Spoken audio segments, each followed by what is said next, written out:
As jy Jesus aangeneem het en aan hom glo, is jy nie meer 'n sondaar nie. Beteken dit jy maak nooit foute nie? Nee, maar hier's nou die waarheid. Romeine 4 vers 8 sê, salig is die man aan wie die Here die sonde nie toereken nie. Onthou, Jesus het reeds die volle prys vir sonde betaal. Toe hy uitgeroep het, dit is volbring, Johannes 19:30. Dit beteken jou skuld is klaar betaal.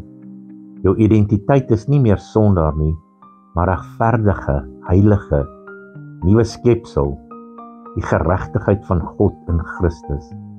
2 Korintiërs 5:21. Ja, jy kan en gaan nog struikel, maar God skryf dit nie meer teen jou rekening nie. Jou rekening is leeg.